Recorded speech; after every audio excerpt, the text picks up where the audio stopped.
अच्छा, तो हम चैप्टर डिस्कस कर रहे थे करंट एंड इलेक्ट्रिसिटी का। करंट एंड इलेक्ट्रिसिटी के अंदर हमने काफ़ी सारी चीज़ें पढ़ ली थी। हमने पढ़ लिया था कि करंट क्या होता है, हमने पढ़ लिया था कि ओम्स लॉ क्या होता है, हमने पढ़ लिया था कि ईएमएफ क्या होता है, वोल्टेज क्या होता है, ये सब चीज़ें हमने पढ़ी थी। उसके अलावा हमने रेजिस्टेंस के टॉपिक को भी देखा था। उसमें हमने सीरीज़ और पैरेलल रेजिस्टेंस भी पढ़ी थी। ठीक है, अब जो हमने क्या करना है, हमने इस चैप्टर के न्यूमेरिकल सॉल्व करने हैं। हम अभी जो है वो सिंध बोर्ड की बुक से न्यूमेरिकल सॉल्व कर रहे हैं। इसके बाद हम इंशाल्लाह ताला फेडरल की बुक से भी न्यूमेरिकल सॉल्व करें। ठीक है, तो न्यूमेरिकल सॉल्व करने से पहले जो सबसे इंपॉर्टेंट चीज़ होती है, हमेशा न्यूमेरिकल्स को सॉल्व करने से पहले जो करनी चाहिए वो होती है उस चैप्टर की फार्मूला लिस्ट बनाना। ठीक है, कि उस चैप्टर में जितने भी आपने फार्मूलाज पढ़े हैं उन सबको एक जगह पे लिखना। ये मैंने बनाने को भी बोली थी कि आप लोग घर से बना के लाओगे, तो हम यहाँ पर भी इस चैप्टर की फार्मूला लिस्ट बना लेते हैं। ठीक है, अच्छा, सबसे पहला जो हमने इस चैप्टर के अंदर फार्मूला पढ़ा था वो फार्मूला था हमारा करंट का। हमने पढ़ा था कि जी करंट जो होता है I is equals to Q upon T। Current क्या होता है सर? किसी भी चार्ज का फ्लो पर यूनिट टाइम, इसे हम कहते हैं करंट। इसमें Q क्या है? इसमें Q चार्ज है। ठीक है, इसमें T क्या है? इसमें T टाइम है। और सर इसमें I क्या है? इसमें I करंट है। इसी तरह हमने एक और फार्मूला पढ़ा था। हमने पढ़ा था कि जो वोल्टेज होता है वो बराबर होता है हमारे पास work done per unit charge के। कि किसी एक चार्ज को एक पॉइंट से दूसरे पॉइंट तक लेके जाने के लिए कितना वर्क करना पड़ेगा हमें, उसे हम कहते हैं वोल्टेज या फिर पोटेंशियल डिफरेंस। ठीक है, इसमें W क्या है? इसमें W है वर्क डन। इसमें Q क्या है? इसमें Q है चार्ज। अच्छा, हम चार्ज को स्मॉल q कैपिटल Q दोनों से रिप्रेजेंट कर सकते हैं, किसी भी जिससे आपको पसंद हो आप उससे रिप्रेजेंट करें। ठीक है, और इसमें हमारे पास V क्या है? V हमारे पास होगा पोटेंशियल डिफरेंस, या फिर हम इसी को EMF भी कहते हैं, या फिर हम इसी को वोल्ट भी कहते हैं, वोल्टेज भी कहते हैं। ठीक है, इसी तरह हमने एक और फार्मूला पढ़ा था जो कि था V is equals to I R का। सही है, इसे हम क्या कहते हैं सर? इसे हम कहते हैं ओम्स लॉ। ठीक है भाई, इसमें सर वही V क्या है? V वापस से पोटेंशियल डिफरेंस है। सर इसमें I क्या है? I तो करंट है। सर R एक न्यू चीज़ है। R क्या है सर? R है रेजिस्टेंस। ठीक है, इसी तरह हमने क्या किए थे? हमने दो कॉम्बिनेशंस पढ़े थे। हमने दो कॉम्बिनेशंस भी पढ़े थे। कॉम्बिनेशन हमने दो पढ़े थे। हमने एक पढ़ा था सीरीज़, एक हमने पढ़ा था जी पैरेलल। हमने पढ़ा था कि सर जो हमारा सीरीज़ कॉम्बिनेशन होता है, सीरीज़ कॉम्बिनेशन के अंदर हमारे पास करंट जो होता है वो सेम रहता है। करंट मतलब जो I होगा वही I1 भी होगा, वही हमारा I2 भी होगा और वही हमारा I3 भी होगा। ये बात हमने पढ़ी थी। ठीक है, दूसरी बात हमने क्या पढ़ी थी कि सर इसमें जो हमारा वोल्टेज होता है वो चेंज हो जाता है। तो जो हमारा टोटल वोल्टेज है वो बराबर होता है सारे वोल्टेजेस को प्लस करके, यानी कि सारे वोल्टेजेस का सम। ठीक है, अब पैरेलल में क्या होगा? पैरेलल में इसका उलट होगा। अब जो चीज़ यहाँ पर बदल रही है ना, देखो यहाँ पर जो चीज़ सेम है वो यहाँ पे सेम नहीं होगी, और जो चीज़ यहाँ पर सेम नहीं है वो यहाँ पर सेम हो जाएगी। जैसे यहाँ पे क्या चीज़ सेम नहीं है सर? वोल्टेज सेम नहीं है। सर यहाँ पर क्या सेम होगा? वोल्टेज ही सेम होगा। ठीक है, और सर यहाँ पर क्या चीज़ सेम थी? करंट सेम था। तो सर यहाँ पर इसका मतलब करंट तो सेम नहीं होगा, करंट जो होगा वो हमारा चेंजिंग होगा। मतलब हमारा जो टोटल करंट है वो सारे करंट्स को प्लस करके मिल जाएगा हमें। बेटे फार्मूला लिस्ट बनाना बहुत ज़रूरी है न्यूमेरिकल्स को स्टार्ट करने से पहले। ये वो न्यूमेरिकल्स हैं जो हम अपने आज के उसके अंदर सॉल्व करने वाले हैं। इन्हीं को इस्तेमाल करते हुए हम क्वेश्चन को सॉल्व करेंगे। अपने पहले न्यूमेरिकल की तरफ चलते हैं। सर पहले न्यूमेरिकल में उसने हमें बोला है कि when a current in a pocket calculator is, sir ये मुझे कुछ वैल्यू दे दी उसने। ठीक है सर, सर ये किस चीज़ की वैल्यू दे दी? ये इसने मुझे करंट की वैल्यू दे दी। मुझे कैसे पता करंट की वैल्यू है? सर करंट का यूनिट क्या होता है? सर करंट का यूनिट होता है एम्पेयर। तो मैंने एम्पेयर से पता लगा लिया कि ये करंट की वैल्यू है। ठीक है सर, फिर मुझे बोलता है कि when a current in a pocket calculator is 0.0002 ampere, how much charge. Sir क्या पूछ रहा है? हाउ मच चार्ज, कितना चार्ज फ्लो कर रहा है। तो इसका मतलब मुझसे क्या पूछ रहा है? चार्ज। अभी हमने पढ़ा था कि चार्ज को हम क्या लिखते हैं? चार्ज को हम स्मॉल q या कैपिटल Q लिखते हैं। ठीक है, उसके बाद बोलता है फ्लोज एवरी मिनट। सर ये भी कोई ना कोई इन्फॉर्मेशन दे दी। ये क्या है सर? मिनट। मिनट तो टाइम होता है। तो सर मतलब ये किसकी वैल्यू दे दी? टाइम की। सर फटाफट से डेटा बनाते हैं। डेटा में क्या लिखेंगे हम?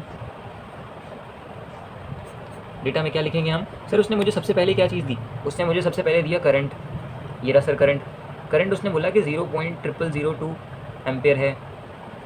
फिर उसने मुझे बोला कि बताओ कितना चार्ज फ्लो करेगा। तो सर मुझसे चार्ज पूछ रहा है, चार्ज मुझे दिया नहीं है, मुझसे चार्ज पूछ रहा है और मुझे कह रहा है कि हर मिनट में, एवरी मिनट। तो टाइम मुझे कितना दे दिया उसने? टाइम उसने मुझे दे दिया 1 मिनट। अब हमें पता है कि हम कभी भी टाइम को मिनट में इस्तेमाल नहीं करते, हम हमेशा टाइम को किस में इस्तेमाल करते हैं? सेकंड में। तो 1 मिनट में कितने सेकंड होते हैं? 60 सेकंड। अब हम आएंगे अपने सॉल्यूशन की तरफ, किस तरह इसको सॉल्व कैसे करना है, क्यों निकालना कैसे है। इसीलिए बेटा हमने बनाई थी ये अपनी फार्मूला शीट। अब क्या करेंगे, हम इसमें से ऐसा फार्मूला ढूंढेंगे कि जिसमें ये तीनों चीज़ें आती हों, ये तीनों चीज़ें आती हों और ये तीनों चीज़ों के अलावा कुछ ना आता हो। ठीक है, ये देखें यहाँ पर मेरे पास क्या है, आई है, क्यू है और टी है।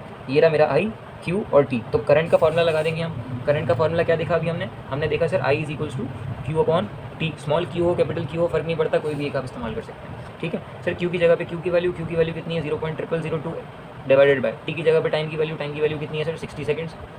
इन दोनों को कैलकुलेटर में डिवाइड करेंगे, हमारे पास आंसर आ जाएगा इंशाल्लाह ताला 0.012 कूलम। अगला सवाल भी हमारे इसी से मिलता जुलता है। अगले सवाल में हमें क्या कह रहे हैं कि जी आपने क्या करना है, calculate the amount of current. हमने क्या निकालना है सर, करंट कितना है वो पता करना है। तो ये हमारा करंट हो गया, करंट को हम कहते हैं आई। उसके बाद कहता है that an electric heater uses to heat a room in 5 minutes. Sir ये भी कुछ वैल्यू दे दी 5 मिनट्स। 5 मिनट क्या होता है सर, मिनट तो टाइम होता है, ये टाइम की वैल्यू मुझे उसने दे दी। फिर कहता है if charge is 2100 coulomb. Sir ये क्या चीज़ है, ये मेरा चार्ज है। ये क्या है, चार्ज को मैं क्या लिखता हूँ, स्मॉल क्यू या फिर कैपिटल क्यू। ठीक है, फटाफट से डेटा बनाएंगे। डेटा में क्या क्या चीज़ें मुझे दी हुई हैं, डेटा में सबसे पहली चीज़ मुझे दी हुई है उसने टाइम कितना दिया हुआ है जी 5 मिनट्स। कभी भी मैं टाइम को मिनट्स में इस्तेमाल नहीं करता, मैं हमेशा किस में इस्तेमाल करता हूँ, सेकंड। अच्छा, अब सेकंड में कन्वर्ट करने के लिए क्या करना पड़ेगा, सेकंड में कन्वर्ट करने के लिए हम क्या करेंगे, सेकंड में कन्वर्ट करने के लिए हम क्या करेंगे, हम इस 5 को मल्टीप्लाई कर देंगे 60 से। ठीक है, और 300 सेकंड्स हमारा आंसर आ जाएगा। अगर आपको कन्वर्जन नहीं आती तो मैं आपको कन्वर्जन अभी फटाफट बता देता हूँ। यहाँ पर पहले भी मैंने बहुत दफ़ा बताई है, फिर भी अगर आपको कन्वर्जन नहीं आती तो आप यहाँ देखिए। बेटा क्या होता है, हमें किसी भी नंबर को अगर कन्वर्ट करना होता है तो हम उसके लिए क्या करते हैं। फॉर एग्जांपल मुझे दे दिया किसी बंदे ने कि जी आपके पास जो है वो 2 किलोमीटर है। अब मुझे पता है कि मैं किलोमीटर को इस्तेमाल नहीं कर सकता, मुझे क्या लेके आना पड़ेगा, मुझे यहाँ पे मीटर लाना पड़ेगा। ठीक है, तो मैं किलोमीटर को इस्तेमाल नहीं कर सकता। अब एक चीज़ आपको पता होनी इसके लिए ज़रूरी है, वो चीज़ क्या है, वो चीज़ ये है कि आपको पता होना चाहिए कि 1 किलोमीटर में कितने मीटर होते हैं। तो 1 किलोमीटर में कितने मीटर होते हैं, 1000। कन्वर्जन कैसे करनी है वो मैं बताऊँगा, लेकिन ये चीज़ आपको याद होनी चाहिए। ये चीज़ आपको याद अगर नहीं है तो कर लो, खैर है, कुछ नहीं होता। ठीक है, अब देखो अगर मुझे 2 किलोमीटर को मीटर के अंदर लेके जाना है, किलोमीटर को मीटर में लेके जाना है, तो मैं उसके लिए क्या करूँगा। देखो मुझे यहाँ से हटानी क्या चीज़ है, तो सर मुझे यहाँ से हटाना है ये किलोमीटर। मुझे यहाँ से हटानी क्या चीज़ है, यहाँ से किलोमीटर। अच्छा, अब मुझे किलोमीटर तो हटाना है, जो चीज़ भी मुझे हटानी है मैं उसको आगे करके डिनोमिनेटर में लिख दूँगा। मुझे क्या हटाना है यहाँ से, मुझे किलोमीटर, मैंने यहाँ पे किलोमीटर को डिनोमिनेटर में लिख दिया। ठीक है, जो भी चीज़ मुझे हटानी होगी उसे मैं क्या करूँगा, उसे मैं हमेशा उसकी अपोजिट साइड पे लिखूँगा। मतलब किलोमीटर अगर ऊपर लिखा है तो मैं इसे इसकी अपोजिट साइड पे लिखूँगा। अपोजिट साइड क्या होगी, ये भी ऊपर लिखा हुआ है तो मैं इसको अपॉन के नीचे लिख दूँ। ठीक है, और जो चीज़ मुझे लानी है उसे मैं हमेशा दूसरी जगह रख दूँगा। अब देखो नीचे वाली जगह तो फुल हो गई ना, तो मैं मीटर को कहाँ रखूँगा, मीटर को रखूँगा ऊपर। सही है सर, अब क्या करना है सर अब आपने ये देखना है, इसमें किलोमीटर की शुरू में क्या लगा हुआ है 1, तो सर मैंने 1 लगा दिया। सर इसमें मीटर की शुरू में क्या लगा हुआ है 1000, तो मैंने यहाँ पे 1000 लगा दिया। अब ये किलोमीटर से किलोमीटर कैंसिल हो गया, 2 बचा यहाँ पर, मल्टीप्लाई 1000 मीटर। 2 को 1000 से मल्टीप्लाई करेंगे कितना आ जाएगा आंसर, 2000 मीटर। इसी तरह हमारे इस सवाल में 5 मिनट्स दिया हुआ था इसने, तो मेरे पास ये 5 मिनट्स हैं। ठीक है, मुझे इस 5 मिनट को कन्वर्ट करना है। 5 मिनट को कन्वर्ट कैसे करूँगा सर, सेम अप्रोच इस्तेमाल करेंगे। जो भी चीज़ हटानी है उसको उसकी उलट जगह पे लिखना है। मुझे मिनट को हटाना है तो मैंने मल्टीप्लाई लगाया, अपॉन लगा के नीचे मैंने मिनट लिख दिया। सही है सर, मुझे लेके क्या आना है, सर मुझे लेके आना है सेकंड, तो मैंने ऊपर क्या लिख दिया, सेकंड। अब मैं क्या करूँगा, मुझे ऐसी ही एक इन्फॉर्मेशन मेरे पास पहले से होनी चाहिए। वो क्या होगी कि 1 मिनट में कितने सेकंड होते हैं, 1 मिनट में कितने सेकंड होते हैं। तो सर 1 मिनट में 60 सेकंड्स होते हैं। कितने सेकंड होते हैं, 60 सेकंड। अब देखो मिनट के शुरू में क्या लिखा है 1, तो मैंने यहाँ 1 लिख दिया। सेकंड के शुरू में क्या लिखा है 60, तो मैंने यहाँ पे 60 लिख दिया। मिनट से मिनट कैंसिल हो गया, 5 × 60 कितना हो गया भाई, 300 सेकंड। समझ में आएगा ये। उसके बाद हमें क्या चीज़ दी हुई है भाई, आगे हमने टाइम ले लिया हमने। उसके बाद हमें दिया हुआ उन्होंने चार्ज, तो मैंने लिखा चार्ज की वैल्यू कितनी दी हुई है 2100 कूलम। और हमें फाइंड क्या करना था, calculate the amount of current, तो हमें मालूम करना है करंट। उसी तरह करेंगे जिस तरह पिछला सवाल किया था। करंट का फॉर्मूला लगाएंगे, I = Q upon T। Q की वैल्यू कितनी है हमारे पास 2100 डिवाइड बाई टाइम की वैल्यू कितनी है हमारे पास 300। ये 2 0 से 2 0 कैंसिल, 3 1 3, 3 7 21, तो हमारे पास आंसर आ गया I = 7 एम्पेयर। सही है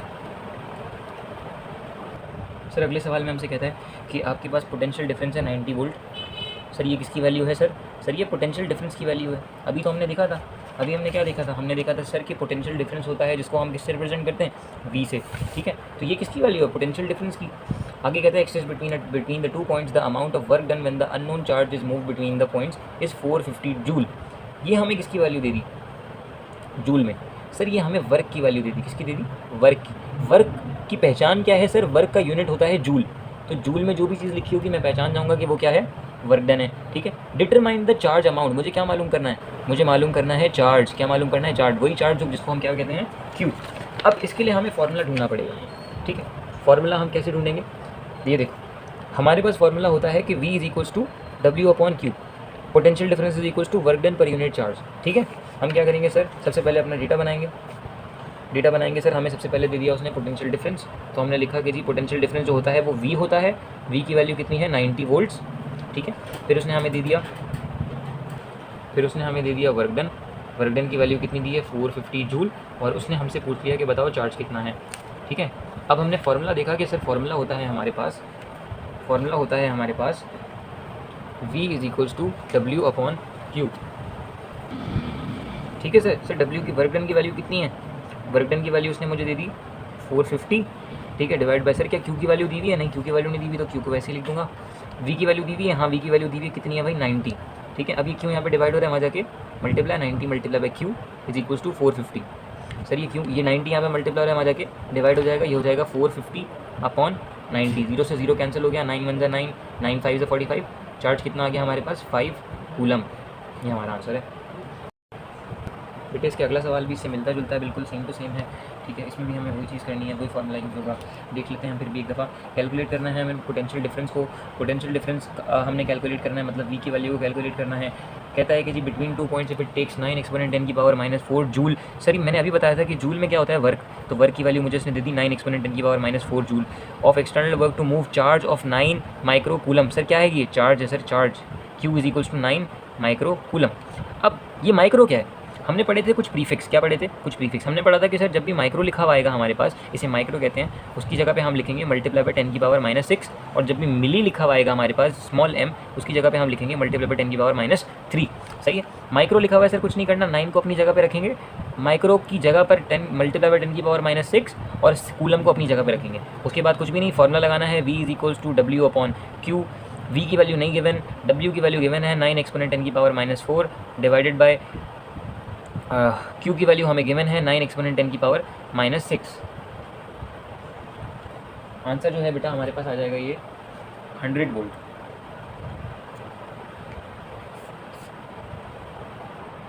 अच्छा जी, तो क्वेश्चन नंबर 5 में हमें क्या कह रहा है? क्वेश्चन नंबर 5 में हमें कह रहा है कि the potential difference applied to a portable radio terminal is 6.0 volts.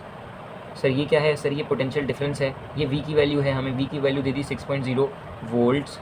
ठीक है सर कहता है कैलकुलेट करना है। क्या कैलकुलेट करना है? रेजिस्टेंस कैलकुलेट करनी है when current of 20 milli ampere flows through it. Sir ये किस चीज़ की वैल्यू है? सर ये जाहिर सी बात है करंट की वैल्यू है, एम्पेयर लगा हुआ। सर डेटा बनाएंगे, डेटा में क्या लिखेंगे? पहले हमें उसने क्या दे दिया?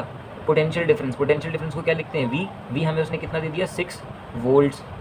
6.0 वोल्ट्स बोलो या 6 वोल्ट्स बोलो, बात एक ही है। ठीक है। पोटेंशियल उसने हमें कितना दे दिया? 6 वोल्ट्स का। कहता है कि कैलकुलेट द रेजिस्टेंस। क्या मालूम करनी है हमें? रेजिस्टेंस हमें कैलकुलेट करनी है when the current of 20 milli ampere. Current कितना निकल रहा है? 20 मिली एम्पेयर। अभी मैंने बताया था कि मिली की जगह पे हम क्या लगाएंगे? जब भी हमें मिली दिखेगा हम 2 को अपनी जगह पे छोड़ेंगे, एम्पेयर को अपनी जगह पे छोड़ेंगे और मिली की जगह पे हम लगा देंगे मल्टीप्लाई बाय 10 की पावर -3। सही है। अब हमने क्या करना है? फार्मूला निकालना है, जो फार्मूला इसके अंदर लगने वाला है। जो हमने फार्मूला अपनी लिस्ट बनाई थी उसमें हमें एक ऐसा फार्मूला ढूंढना है जिसके अंदर V आता हो, I आता हो और R आता हो। सर वो फार्मूला है ओम्स लॉ का, V is equals to IR। हम यहाँ पर ओम्स लॉ का फार्मूला लगा देंगे, V is equals to IR। V हमें पता है, हाँ V हमें पता है, V कितना है? देखो V की जगह पे V की वैल्यू V कितना है? 6 इक्वल्स टू I की जगह पे I की वैल्यू I कितना है? 2 मल्टीप्लाई बाय 10 की पावर -3। ठीक है। और R हमें पता है कितना? नहीं, R तो कैलकुलेट करना है, तो R को वैसे ही छोड़ देंगे। अब ये 2 मल्टीप्लाई बाय 10 की पावर -3 यहाँ पे मल्टीप्लाई वाला जाके डिवाइड हो जाएगा, 6 डिवाइड बाय 2 मल्टीप्लाई बाय 10 की power -3 is equals to R।